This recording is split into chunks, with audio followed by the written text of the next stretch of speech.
edemas, sibilancias, ¿no? O sea, ahí ya presenta la historia de disnea. Muy bien. ¿Qué es lo primero que yo haría con esta paciente? Ya lo abordaron ustedes, le dicen, señorita, ¿sabe qué? Usted tiene alta posibilidad de que tenga asma bronquial, y es lo que estamos viendo. ¿Qué vamos a hacer? ¿Verdad? O sea, primero necesitamos que programamos su espirometría, ¿cierto? ¿Su espirometría simple o una espirometría con test de broncohidratación? ¿Por qué? ¿Qué esperaría? Una reversibilidad. ¿Qué esperaría? ¿Por qué le pido una con test de broncohidratación? Respuesta de reversibilidad. Para ver la reversibilidad. ¿Y quién me define la reversibilidad? No, pues, ¿qué me define reversibilidad? ¿Qué es la espirometría? ¿Más de qué? Más de 200 o 12%. ¿En qué, pues? ¿Qué me revierte? El BF1. En el F1. Entonces, yo cuando hago el post, voy a comparar el post menos el pre, pero ya te da la máquina, no es la resta. O sea, no es lo que se la resta, es de los valores en litros, pero el porcentaje no es la resta, el porcentaje ya te lo calcula el equipo. Porcentaje de cambio. En la espirometría habla de porcentaje de cambio, justo se ve, sí, porcentaje de cambio, dice en el informe. Ese porcentaje de cambio del FEB1 es lo que yo voy a evaluar. ¿Cuánto varió? Debe variar más del 12%. Además, debe tener una variabilidad mayor a 200 mililitros, la diferencia en volumen del post menos el pre. Ahí usted se va ya al litraje, que también te lo da el equipo, y está. Entonces, tengo acá 2.78 litros en el post, 2.45 litros en el pre. ¿Cuál es la diferencia? 2.78 menos 2.45, ¿cuánto sale? 32, 78, 45. 0.33 litros. Pero yo lo quiero trasladar a mililitros, multiplico por 1000. ¿Cuántos sale? 330 mililitros. ¿Aplica la reversibilidad? Sí. Porque cumple los dos integros. No es uno, sino los dos. Eso es reversibilidad a lo más de los 12% que lo ven en el porcentaje de cambio y más de 200 mililitros en la diferencia en el post menos el pre. Y ahí hablamos de reversibilidad. Entonces, asmático. ¿De acuerdo? Y es lo que les decía. Ustedes pueden tener reversibilidad y de repente su relación F1 FBC sea normal. Pero el hecho nada más que revirtió, yo interpreto esa prueba como obstrucción. Sin necesidad de ser ese uno de los casos de intervención porque ha revertido. Como solamente por eso le digo que está obstruido. Ese es lo que les decía en el día que hicimos la experimentación. Yo puedo tener normales, pero si el F1 FBC está normal, pero ha revertido. El hecho de revertir ya te cataloga que es una alteración obstructiva. Ahí es en el paciente que tenía un porcentaje mayor al 80%. Claro, y revirtió, por eso. Revirtió. Ah, ok. Ahí lo considero obstructivo. ¿No? Entonces, pero la reversión se define por eso. Entonces, vamos a hacer una espirometría con broncohidratación. Y entonces, ¿qué me diagnostica acá en todas sus alternativas? Correcto. O sea, acá no está catalogado como parte del, o sea, dentro de del GINA o cuando hacemos espirometría que sea específicamente acá. Pero el alma solamente se va a medir por la variabilidad. Siempre va a haber una variabilidad o porque o porque también hay una alteración obstructiva pre y post. O sea, no hay mejora, pero sí obstruido. Puede estar obstruido pre, pero el obstruido post, a pesar del broncohidrator, no en el contexto clínico. Porque si fuera en un contexto de un fumador, es diferente. Pero en el contexto acá, sí, pues el único, no me define el porcentaje del F1, no me define la relación, no me define la capacidad de reforzar su porcentaje. Entonces, acá por descarte me va a quedar solamente la variabilidad, pero en realidad no es que sea exactamente el peso, ¿no? Acá de repente hubieran puesto una respuesta que se oriente más a la parte real, lo que sabemos, una variabilidad del femur menor a 200 y más de 2%. Pero, o sea, para asmáticos hay que enfocar la variabilidad o los resultados, los productivos pre-post. ¿De acuerdo? Claro que la variabilidad es el diagnóstico definitivo. Vamos a la siguiente. Ya, 65 años, un trabajador de minas, ya, tabaquismo, tiene un tabaquismo bajo.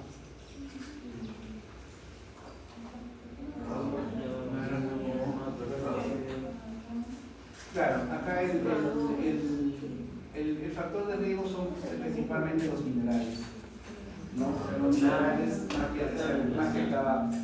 El tabaco es bajo como factor de riesgo para cáncer de pulmón, ¿no? O sea, no, es un factor de riesgo, pero ojo, actualmente hay cáncer de pulmón sin ningún factor de riesgo en pacientes jóvenes. Ya tenemos unos cuantos casitos aquí en el hospital de pacientes menores de 50 años con cáncer de pulmón y no han fumado, no han trabajado en mina, o sea, ningún factor de riesgo, no han tenido tuberculosis. Entonces, la tuberculosis también es un factor de riesgo para el cáncer de pulmón, por si acaso. Un paciente con secuela tiene riesgo de cáncer pulmonar, aumenta su probabilidad. Ahí tendríamos que ver cuál de los minerales son los minerales. A la mano no lo tengo, pero tenemos que ver el uranio y luego cuál de los dos, aunque dice que trabaja en el mina de uranio, no sé si dentro del uranio hay radón o radón también, pero cuál de los dos tendría que ser carcinogénico. Pero no hay ninguna secuela, y tres paquetes años como factor de riesgo en el contexto de la tratamiento. ¿Ya? Siguiente. Tenemos una mujer de 65 años con enfermedad de ¿cuánto tiempo? 2 semanas, o sea, estamos en un tiempo corto. Fiebre, tos productiva, dolor pleurítico, emitora derecho. De hecho, si es un dolor pleurítico, tiene que aumentar por los momentos respiratorios, principalmente con la inspiración, ¿cierto? Entonces, la disnea puede ser por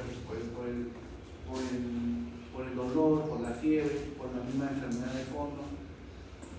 Ya tiene una presión que está, solo la sistólica está alta, está taquicárdica, está febril, está con frecuencia respiratoria alta, satura 90, o sea, está limítrofe. Ya le hacemos una radiografía con evidencia de una opacidad homogénea que compromete el litoral derecho, que desplaza el mesial izquierda.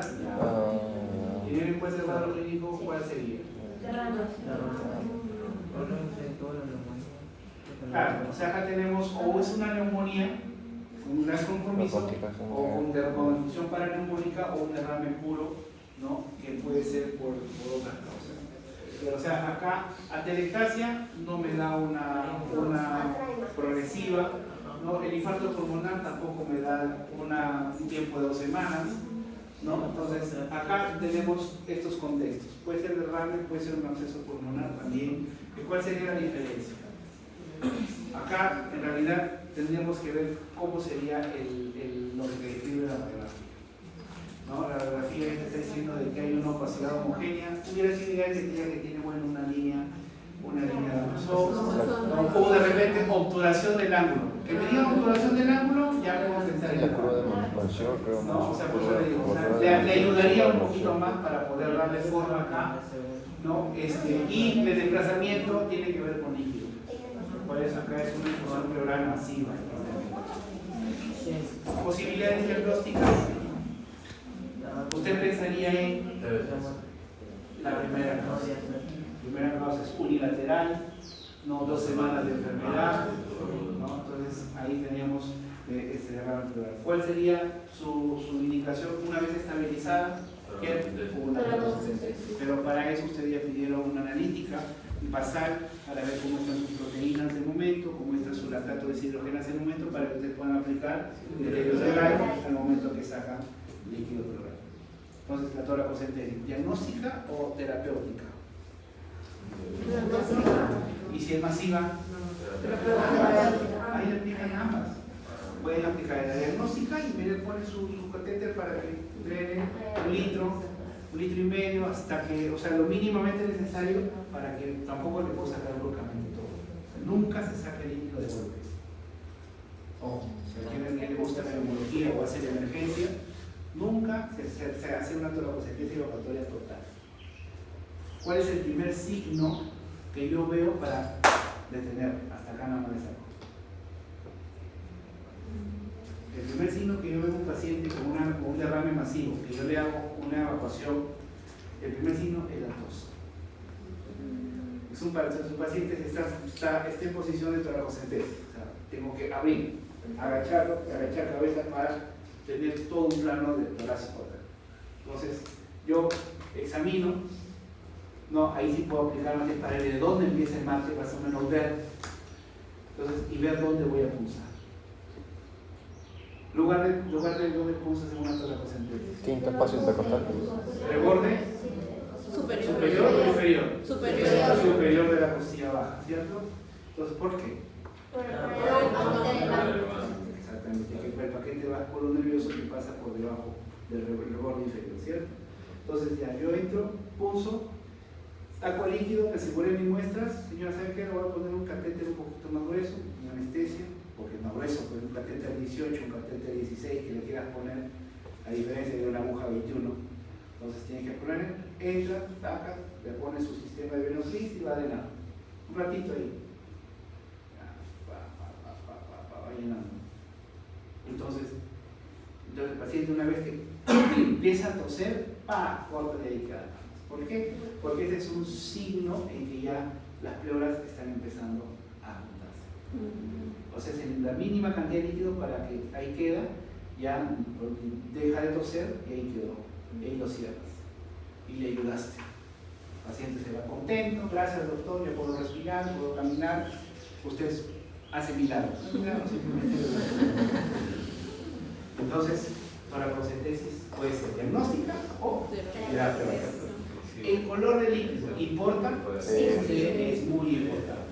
Es una coloración importante saber si es un líquido citrino, cetrino, ¿son iguales? Hemorrágico, o sea, hemático, quiloso, es importante, ¿no? Para más o menos realmente los líquidos citrinos van de la mano con procesos inflamatorios agudos, ¿no? Subagudos. Los cetrinos más van de la mano con patologías sistémicas, ¿no? Los hemáticos más van de la mano con oncológicos, principalmente neoplásicos. Ya un líquido ya hemático, mira, ya la posibilidad de que sea un cáncer, un cáncer pleural, ¿no? O un carcinoma pulmonar que ya está dando metástasis a la pleura, hay que ver. Entonces ya te orienta, ¿cierto? Entonces hace la toracocentesis. Y el siguiente, 46 años, bueno, que se ha casado, la procedencia ayuda, según el contexto, podría ser. Refiere como antecedentes laborales que condicionan a polvos inorgánicos, presenta línea, tos, punto hemoctórico, ha bajado 4 kilos en 2 meses. Para hacer una neumoconiosis, el tema mandatario se basa en. Tenemos esto. Es importante, la imagen es la que te ayuda bastante. Ya hay cursos, hay diplomados en patologías laborales, inmunológicas, ¿no? Y esto es lo que se marca, la radiografía con criterios de la OIT. Si bien es cierto, tú puedes tener toda la historia clínica, pero tienes que aplicar los criterios de la Organización Internacional del Trabajo para poder decir, tiene este criterio que demuestra, más el antecedente epidemiológico o laboral, neumoconiosis. Seguimos. Ya es un paciente inmunosuprimido, ya que está, probablemente sea un VIH de debut, no sé, y de esa emergencia por insuficiencia respiratoria. Acá tenemos que ver cuánto es el CD4 y qué patología nos van a dar, qué oportunistas tenemos según el nivel de CD4. ¿no? Tenemos una gasometría, una gradiente 58, bueno, es alta, pero con gradientes más altas que he visto en mi vida. 58, bueno, es aceptable, ¿no? Una gradiente 58, se le hace una tomografía, infiltrados reticulares difusos, marca la alternativa correcta. Incorrecta. A ver, en un paciente inmunosuprimido, con ese contagio de CD4, ¿no? Y me dicen que infiltrados difusos. Reticulares, bueno, yo utilizaría más otros términos que quiero pensar en una neumocistosis, más que son alveolares. Alveolos reticulares, porque la neumocistosis es una infección oportunista, ¿no? Ocasionada por un microbiología. Parásito, ojo, hay clase después, ¿saben? Ah, no. Los dos son ese partido de las A las 11, ya. Entonces, es un oportunista. A ver, hongo, bacteria. Es una neumocistitis. ¿Es pirobesis o neumocistitis cali? Pirobesis. Entonces, la neumocistosis es una patología usualmente la más, o yo podría decir la más común, porque es la que más en mi vida he visto neumocistosis, en debut principalmente. Y hay pacientes ya que tienen pues diagnóstico y de repente como oportunista porque dejaron de tomar los antirretrovirales o porque su CD4 bajó, entonces hacen neumocistosis. Su principal presentación o carta de presentación es la imagen, aparte del cuadro clínico de la imagen. Es una imagen difusa, es una imagen totalmente parchada en ambos campos y es de tipo alveolar. ¿Por qué es alveolar? Porque es tipo algodonosa. ¿Y qué decir alveolar? Que justamente la afectación principal, o sea, el contenido proteináceo, el exudado, que como todo germen va a ir a nivel de alveolo. Y es uno de los agentes que más le da una gradiente alta sin refractar el oxígeno, o sea, no responde al oxígeno. En un inmunosuprimido, la neumocistosis es una causal de una gradiente insuficiencia respiratoria aguda con gradiente alta que no responde al oxígeno. Entonces se le puede poner la cantidad de oxígeno N y su gradiente va a seguir siendo la misma, alta. Entonces estamos en un contexto que probablemente sea una neumocistosis. Definitivamente el tratamiento inicial, de hecho, el COTRI, es la primera elección. Entonces ahí estamos correctamente si estamos pensando en este contexto. El tratamiento corticoide de cajón también requiere un tratamiento corticoide en hemocistosis. ¿Qué otra enfermedad infecciosa requiere corticoide? Se puede poner otro contexto clínico y otro corticoide de inicio.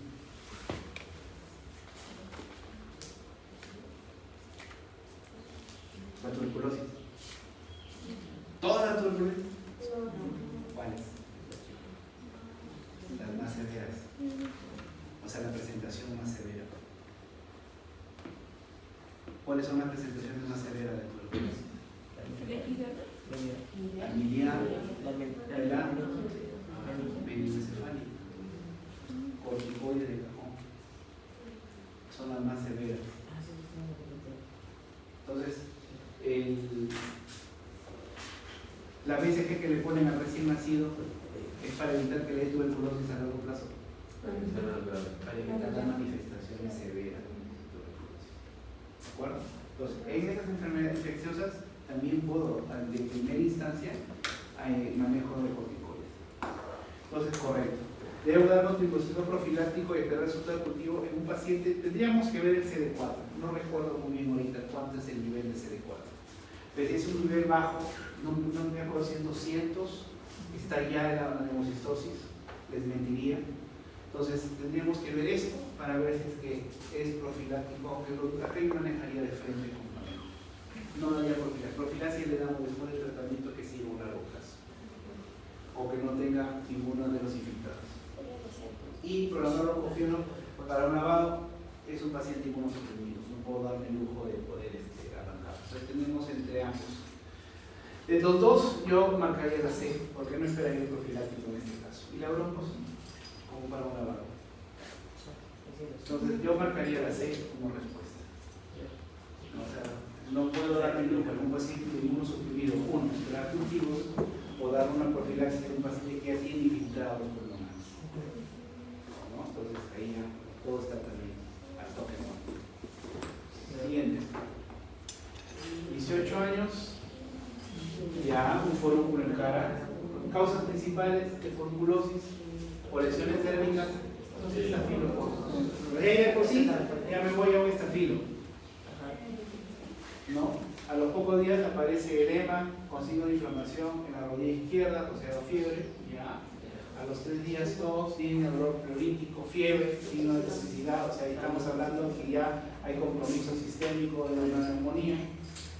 Múltiples, no es único, múltiples. Usted me está hablando de, por ahí, pues mi pregunta. El año pasado. No puede ser. Y este año va a ser preguntas. Ya después de estafilo y hay cuál es la diseminación, tiene que ser por una diseminación. Continuidad, no. Lo único continuidad para neumonía, la única es que sea abdominal. O sea, una enteritis, ¿no? Una complicación de una apendicitis abscesada, que tiene una peritonitis, que puede dar una neumonía por continuidad. ¿No? Por diseminación aérea, no. Estamos viendo que tenemos un foco en piel y la única diseminación va a ser la vía hematópica. Siguiente.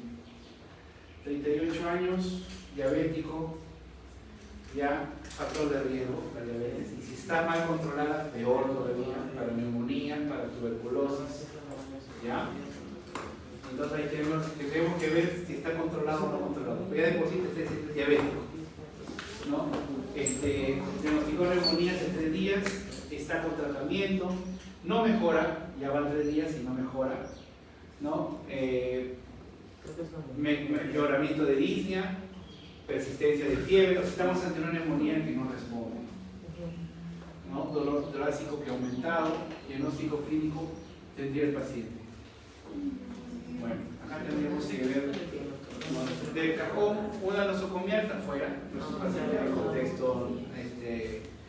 ¿no? Entonces tenemos que ver un empiema pulmonar secundario, sacamos, existen los empiemas pulmonar secundarios.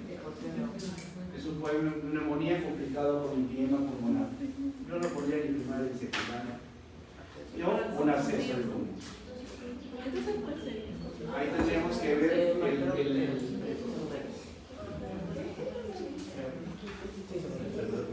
la única posibilidad que tienes ahí que sea la absceso. ¿Por qué no sería un empiema? Porque un empiema es ya una infección pleural.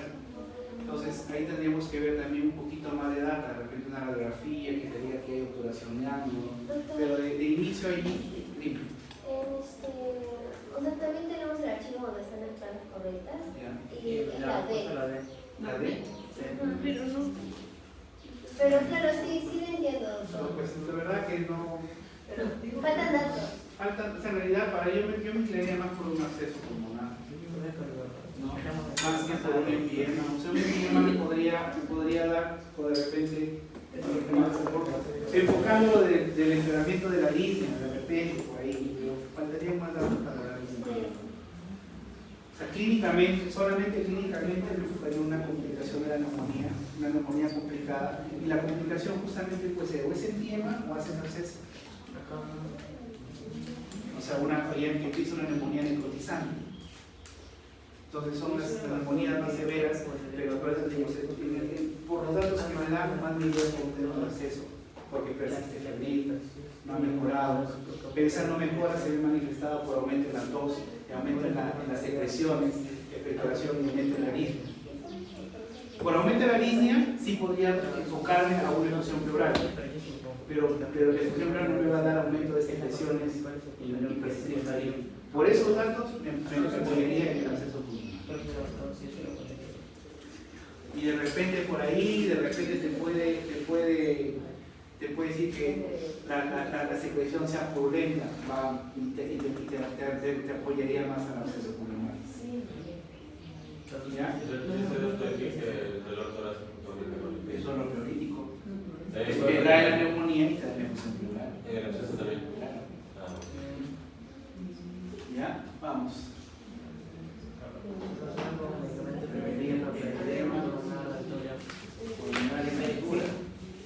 Ahí sí no. Me disculpan, pero no. No llevé ese tema. No es que vea cada rato pacientes con problemas de altura, en realidad. No, sí está bien. Es diferente. Es el único medicamento. Lo leeré. Resumen, difedipino. Era para estar seguro. A ver, 70 años, sin antecedentes, 2 meses de dolor en el tórax izquierdo, ya asociado a la disnea progresiva, baja de peso. Pero ¿qué pasa? Hace 2 días, a ver, declaración hemoptoica. Acude a emergencia, revertir el tórax, radiopacidad total del campo polar izquierdo, al examen, circulación colateral en tórax anterior, signo de peso. Bueno, ahí sí tienen que hacer. No, pues ya. Con la circulación colateral. Claro, por el síndrome de Cao. Un cáncer. ¿Qué dice tu banco? Cáncer pulmonar. Claro, uno podría pensar en TB, ¿no? Hasta acá. O sea, por lo inicial puede ser, pero ya luego cuando hablan de estos signos tienen que ver seguro con una neoplasia. Esos signos ya, o sea, usualmente esos nombrecitos ya te ven de frente una neoplasia. O sea, debe estar asociado. No quiere decir que es una de No, esas sí son complicaciones oncológicas que se dan. Es un cuadro clínico. O sea, un cuadro clínico te mentiría, ¿no? O sea, pero el oncólogo lo maneja perfectamente. Entonces, sí lo he visto, lo he escuchado, pero o sea, tiene ya sus manifestaciones específicas. Porque se da una obstrucción a nivel de ese grande vaso y eso trae sus consecuencias, que es lo que se ve en el síndrome.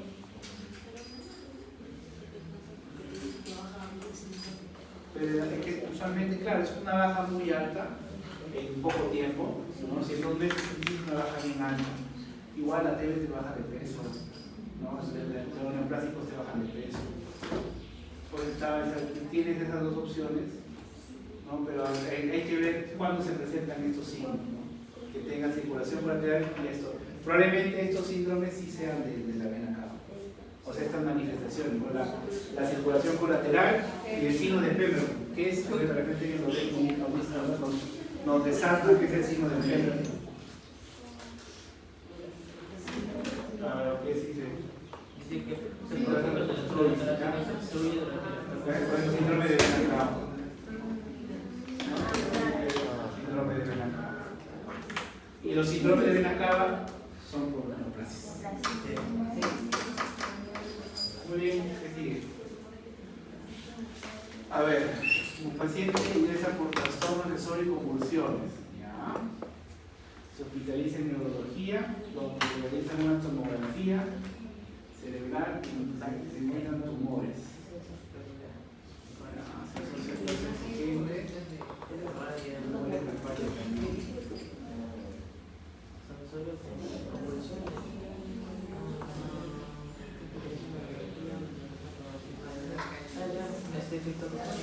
Usualmente las balas de cañón en tomografía más están relacionadas con metástasis pulmonares. Pues ahí me intentan diciendo que tienen una tomografía con lesiones cerebrales y el cerebro se da metástasis pulmonar. Entonces ahí está pensando, están poniéndote en parasitarias. Bueno, debe ser alguna parasitaria. ¿Cuál es la D? La criptococosis. Sí, te da, o sea, lesiones muy localizadas, ¿no? Pero por el contexto que está hablando, yo me de frente a una metástasis. De repente hubiera habido otro contexto, ¿no? Convulsiones, previamente había estado de repente en cuevas o de repente puesta a otro lado. Pero en el contexto de tumores cerebrales, si se hace una tomografía con lesiones de bala de cañón en la tomografía, me voy para metástasis pulmonar.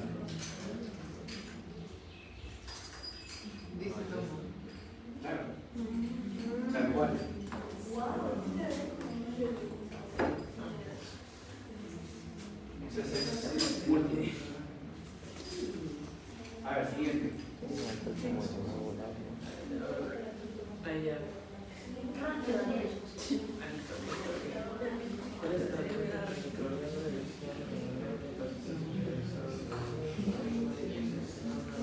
Uy, ese es su tema del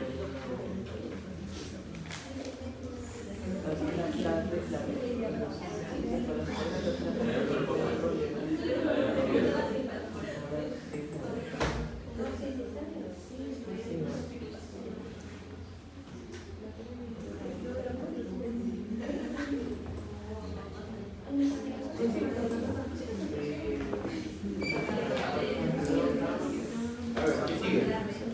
La 11.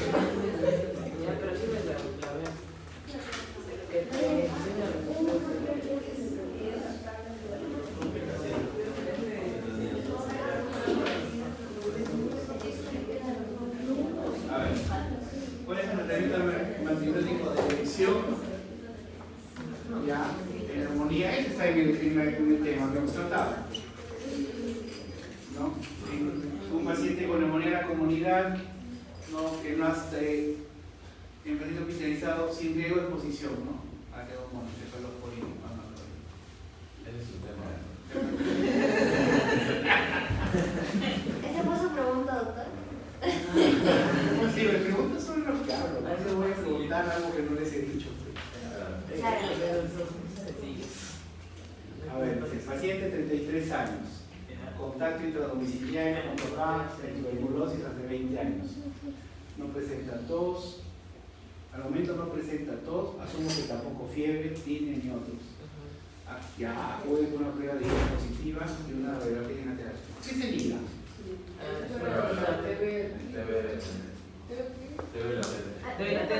¿Qué significa IgA? Es como la tuberculina más o menos. Ay, Detectaron la a ver, ¿qué siga? ¿Qué será? Búscalo. Ensayo de organización del programa. Entonces, es una prueba actual, ya, gracias a Dios, pudieron descubrirla, que ayuda para el diagnóstico de tuberculosis latente. Tuberculosis latente, no activa.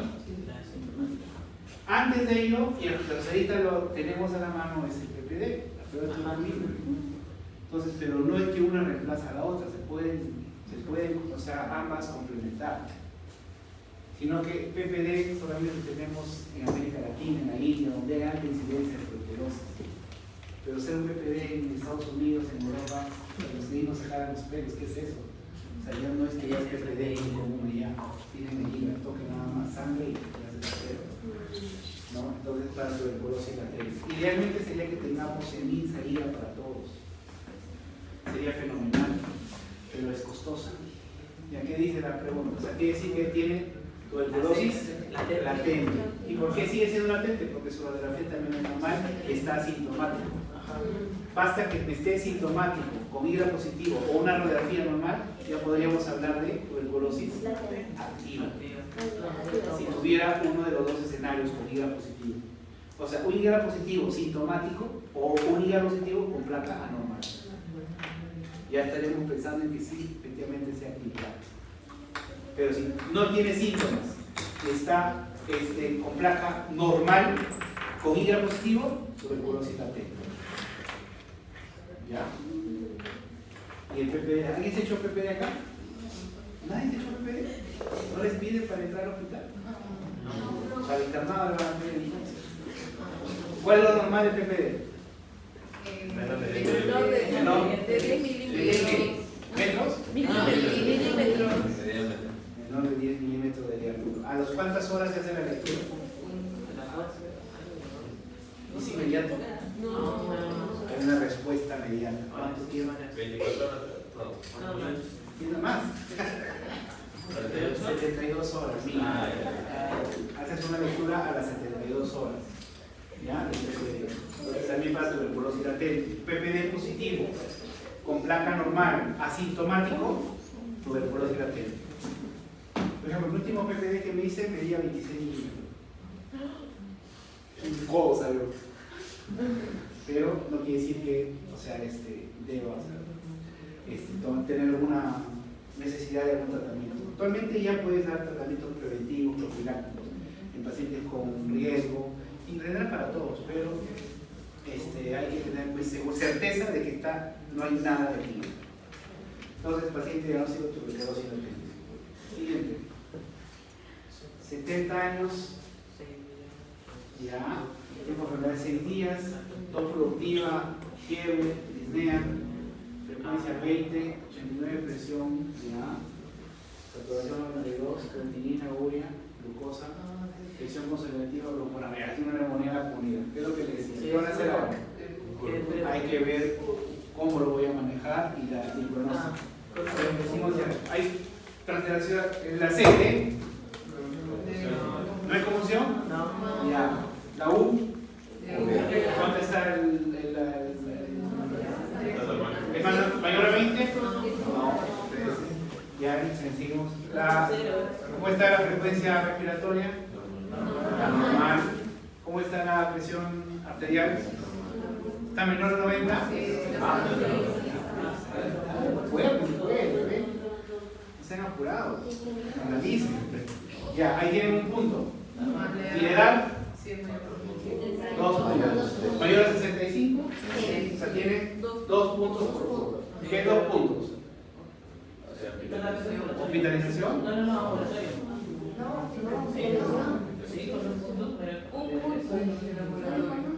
Valoras el contexto del paciente. O sea, tú puedes manejarlo ambulatoriamente, como puedes tú tener un buen de peso para hospitalizar. Entonces, ¿qué dice el resto de las alternativas? A ver, ¿el paciente puede ser manejado de manera ambulatoria con terapia antibiótica? Puede ser. ¿En cuidado clínico? No. ¿Hospitalizado para manejo del cuadro? Ya, siguiendo por ejemplo. Entonces tenemos 2. 70 años, sí. A ver, ¿qué dice? Pero se puede contar. O cualquiera. Actualmente están jalando los de 2 para 1. O sea,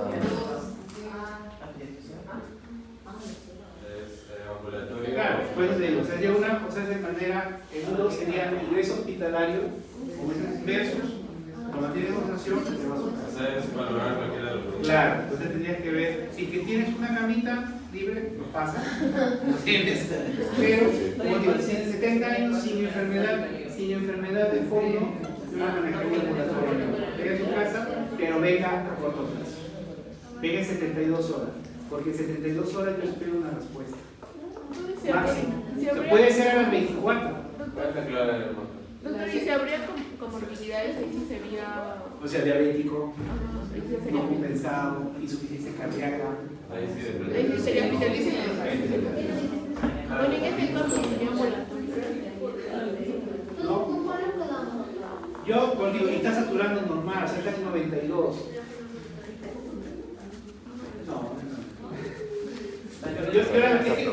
Yo no puedo poner preguntas con 2 situaciones similares. Ay, no, siempre nos hacen eso. Tiene que debe haber siempre una. Mira, en el contexto de acá, la respuesta es la C. La respuesta es la C.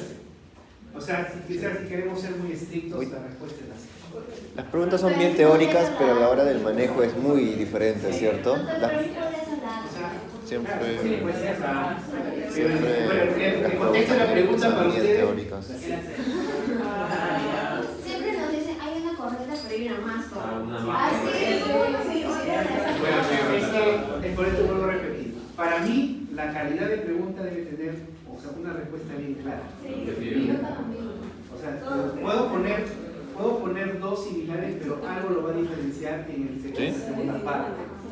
¿No? Por ejemplo, lo que les ponía lo que es hematógena, pues estreptococo hematógeno, por ejemplo. Es hematógena, pero ambos tienen, en el contexto de acá es así. Pues acá tienen de las 2, pero para el tema, más que todo por esto. Más que todo por esto, por la saturación y por la hipotensión. Por esos 2 lo dejaría acá. Pero si es un paciente de 70 años, febril, con disnea MRC1, o sea, prácticamente no lo tiene, ¿no? Con una presión normal, se me hubiera ocurrido 90, 70 o 100, 60, se me ocurre, y saturando 94, 96, en su casa. Pero por esto, porque está con una tendencia límite y la hipotensión, déjenlo. Por eso analícenlo desde ese punto de vista. Analícenlo así. Por ahí. Claro. Es un MDR asociado más quinolonas y el XDR.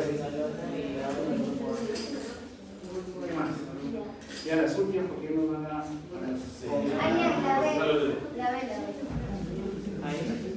Bueno, no, XDR tiene a todos. No, pero la XDR es el DEA. Es resistente a HR, adicionalmente a quinolonas e inyectables. ¿No es con el grupo A? No, es con el grupo. Sí, no, estamos en la 14, chicos. Por eso. No, por eso Por eso. Ya. Ajá, Le dijeron, o sea, con la nueva no va a tener. Ya. Un fumador pesado, ya el poco, el 4, podría necesitar como mejor tratamiento, ya. Ya, lo que pasa es que ahora en el POC tenemos que ver también recuentos sinófilos. Antes no había recuentos sinófilos.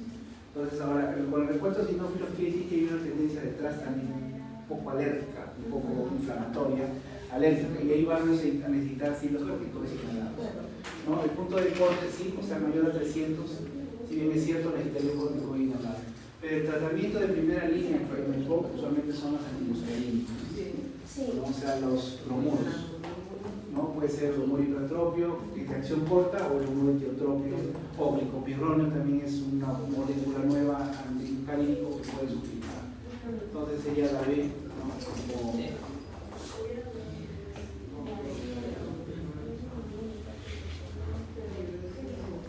ya. El tratamiento de primera línea para fibrosis idiopática, tenemos dos medicamentos de primera línea, el Interdalin y la artemisfelidona. ¿De acuerdo? Pues ahí tienes pues lo único que te queda es el perfil. Ya está. Ya tenemos una patología autoinmune, el córneo intersticial. Claro, usualmente las autoinmunes la da un NINE, que es una neumonía intersticial no específica. La gran mayoría, pero no quiere decir que no haya una usual.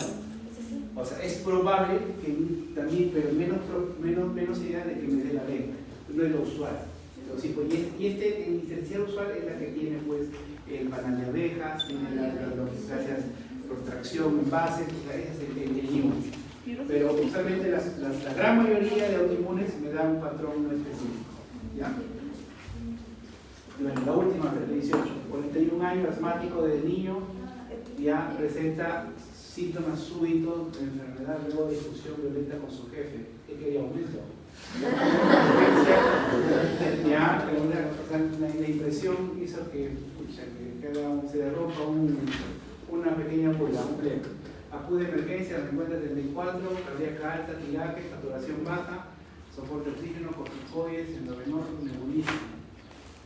Tipo de reflejante, lo cual persiste en signos de desarrollar variación, porque ella siente manejo.